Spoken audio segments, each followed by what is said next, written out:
Hi and welcome to another video by Jim the Car Guy. Today we have a 2014, it's a Hyundai Elantra. We're going to be changing the front and the rear brakes.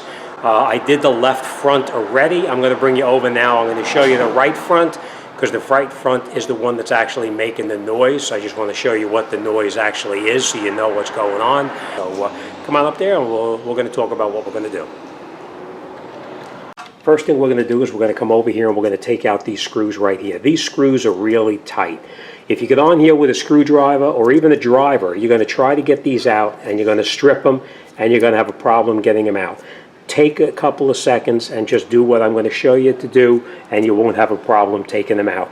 If you do, then I'll explain to you what you're going to have to do. You're going to have to drill these out, or you're going to need to get on here with a very sharp chisel and try to get it to rotate out. But we'll deal with that as it comes along. We're going to actually come over here and we're going to come up underneath the bottom right here, and we're going to push in this piston right back inside here. We're going to push the piston back in all the way. Hang on a second here. Let's stick our light up there so we can see what we're doing. Inside here we're going to put the small little pry bar or screwdriver in so we can push that piston back into the bore all the way. And then we're going to take this off, the caliper. That's a 14 millimeter. And of course that's a 14 millimeter. And then these up underneath here, these are 17 millimeters. We're going to take those out too. So, all right, let's get set up and let's get started. Okay, I'm hoping you can see that. What we're going to do is take a driver like this. You go up on these screws right here. I'll show you real quick. Because what happens is you try to get on here with a screwdriver and they don't turn. They're really tight. One thing you don't want to do is you don't want to strip them out. So you take a driver like this, you put it on the Phillips head screw, and you hit it pretty firmly. Whoops. Okay. Same thing here.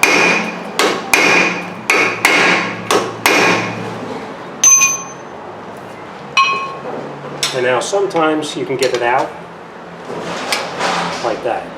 Okay? Just take your time, bang on it a little bit. What you're going to do too is I'm going to show you this real quick. When you're taking out this screw, you're not going to hit it straight on like that. You're going to hit it a little bit at an angle like this because you don't want to damage the Phillips head part of the screw right here. Alright, so you're going to hit it around the outside edges right there. Same thing like this, and they come right out. Now, you'll also notice that I use something like this as actually as a driver because the driver itself, sometimes you try to get it out with a screwdriver and they don't come out. You can put this driver on and it's an impact driver. What happens is you take a hammer like this and you hit it, and when that happens, this piece here rotates and pushes in at the same time and you get that screw out. We don't need it for this particular job because by using the driver like this, we were able to loosen it up to get it to the point where it comes right off without a problem like that. Alright, we are going to lubricate these just so you know before we put them back in. But for now we're going to put them off to the side. Now we're going to come in here with a pry bar.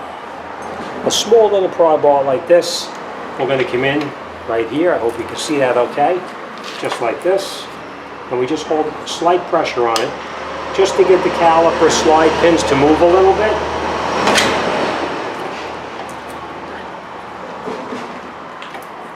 Now you don't have to kill yourself. You're just going to hold slight pressure on it. You can see how it's sliding. The piston is pushing back into the bore. And the way you check these slide pins right here is you take the caliper and you slide it back and forth. If these slide freely, then we know that these slide pins are okay and they just need to be cleaned and lubricated. So you can see that this moves pretty decent. Alright, let me reset the camera because I need to get on this side here and then we'll come right back. Okay, so now we're going to take out these two 14 millimeter bolts right here.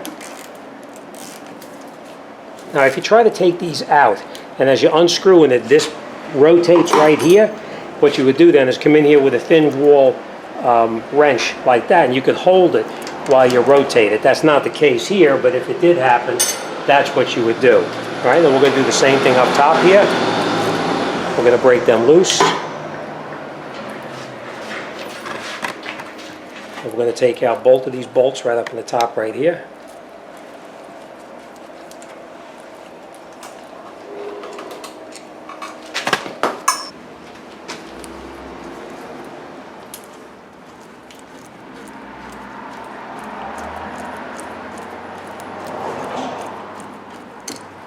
All right, don't lose these. We're going to need to use them again.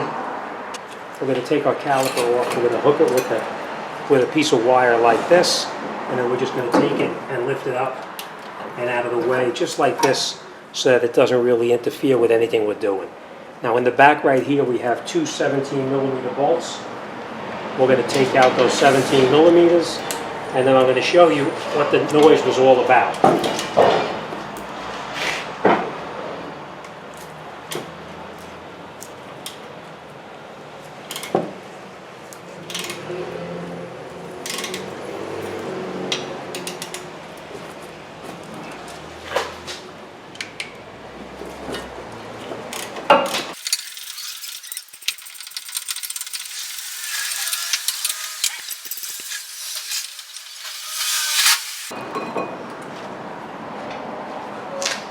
Okay, now as you can see, or maybe you can't see, I'm not really sure, but you see that piece right there?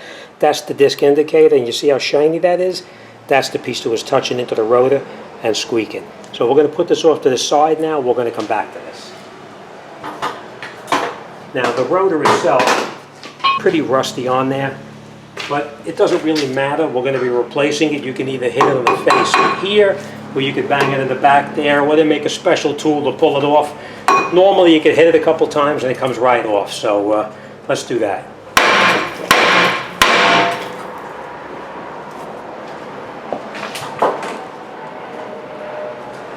Take our rotor off.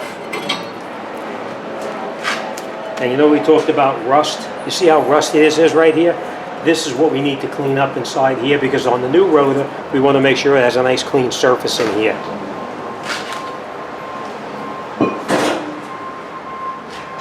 Alright, so now what we're going to do is we're going to come in here with our disc. Now, if you don't have a disc to clean this up with in here, you can use a scraper to get the rust off. It's a little bit of a pain in the rear end scraping it like that, so you probably want to use some emery cloth or whatever, but you want to make sure all of this rust in here is gone. So let me clean this all up, and once it's clean, we'll come right back. Okay, now once you have it all cleaned up, we're going to put the rotor back on. We did clean this off with some brake cleaner, just so you know. We're going to make sure that the two screws line up the way they're supposed to right here. And then we're going to screw the two screws back in. I put a little bit of never-seize or anti-seize on the threads here, so it goes in a little bit easier. And hopefully if we ever have to take them back out down the road, they'll come right back out without an issue.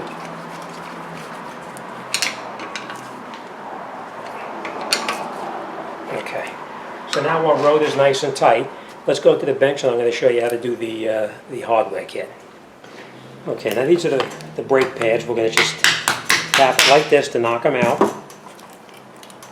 And that's the indicator I was telling you about. You can see where it's touching right into it. Now it's giving the squealing noise. Just take this out. And then we're going to take out these clips. Just put your fingers on it. You pull it, and it comes right off. Same thing here. Now, if this was rusted inside here, I don't know if you can see this. Let's see. I don't know if you can see that okay, but if it was rusty inside here, we would actually clean this up with a file or emery cloth or whatever you have, but as you can see, it's fairly clean, so we don't have to worry about that. So take some of our silicone, and we're going to put a little bit of silicone on every place that the brake pad is going to touch and where the hardware is going to reattach. And the way you put the hardware back on is just put it on like this, and you push it in. Make sure it's pushed in right here, and that's it. Same thing up here. Just push it in. Just make sure that down in here it's pushed in all the way right here so it doesn't touch into the rotor. Alright, now we're going to lubricate every place that the brake pad is going to touch.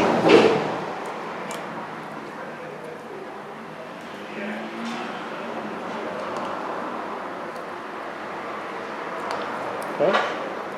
And that's it. Our hardware is on. We're going to take out the slide pins right here,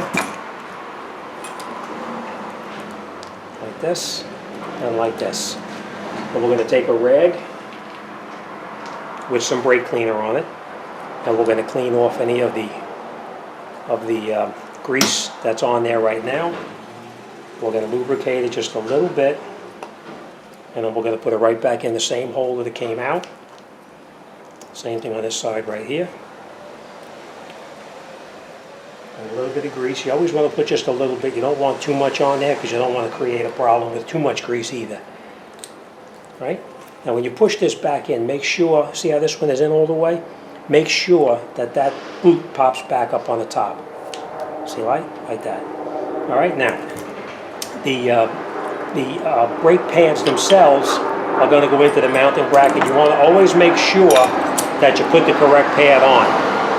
Now you see the brake pad itself, you see the indicator is on this part of the shoe. You want to make sure you have it in the same location, just like that. All right? The brake pad goes in like this. And we lubricated it so it slides nice and freely, just like that. And then we're going to put our other pad back in there.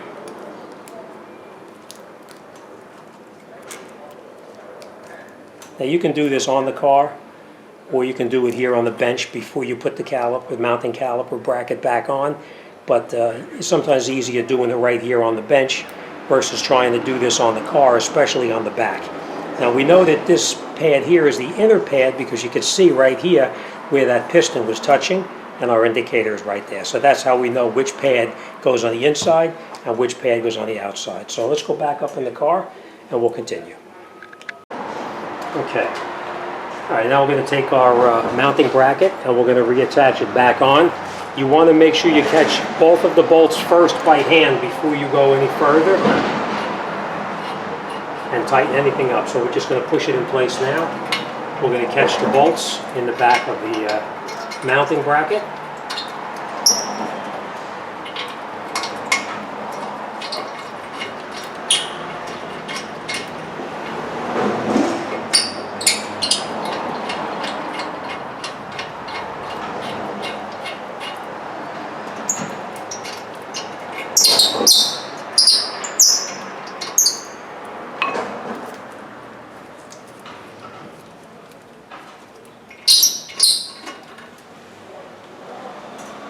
Okay, now we have both bolts caught in the back. We're going to tighten it up.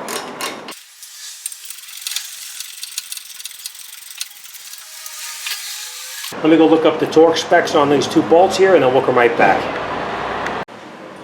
Now, you see this piston right here? This piston is pushed back in all the way. We did that with that pry bar before, that small little pry bar. Remember, we took this piece here and we pushed the piston back in. But if it didn't push in all the way, what you could do is you put your brake pad back in here, you put a brake pad back in here, and you use something like this, a spreader like this, and you can push the pads back into the bore. That's not the case here. We actually pushed it in before, so we're in good shape. Now, every place that this caliper is going to touch into the brake pad, you're going to put a slight bead of silicone, just like this. Doesn't have to be a lot, just a little bit. Now the brake pad is going to touch into the back over here, so we're going to lubricate that as well. All right, then we're going to take our caliper, put it back on. Now I want to make sure, see this hose up here? See this brake hose right here? Make sure that that hose is not twisted around like this or anything like that. You want to make sure that the hose is nice and straight, because I can't tell you how many times I've gotten cars into the shop and those hoses are twisted. All right, we're going to take the bolts and we're going to screw them in by hand. Just catch them for now. Same thing here. And we'll screw it in as tight as we can by hand. We'll grab our 14 millimeter.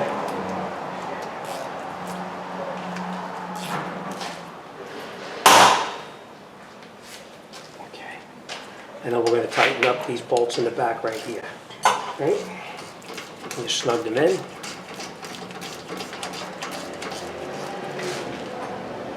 Nice and tight. Same thing here. Snug them in. Nice and tight. Now, if you're trying to tighten these bolts up here and these pins rotate, that's when you would take your thin wall wrench, put it on there like that, and you can hold it and tighten it up. That's not the case here. It actually came and tightened up nice. So, all right, let me just take these gloves off, and I'm going to go through everything we did here, and we'll wrap it up and we'll get to the back then. Okay, so now we have our rotor on. We cleaned up the mounting hub where the rotor goes on to. We made sure all of that rust is off of there. It's nice and clean. We put our 2 Phillips head screws back in and we tightened those up. We lubricated them with some anti-seize to keep it from giving a problem in the future. We installed our mounting bracket. We tightened up our 17 millimeter bolts here and as well down on the bottom over here. We put the new hardware in and we lubricated every place that the brake pad is going to touch, both here on the caliper and here on the mounting hardware.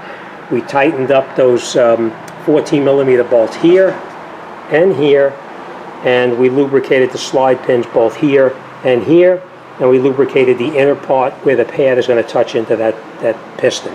All right, that's it. We're all done.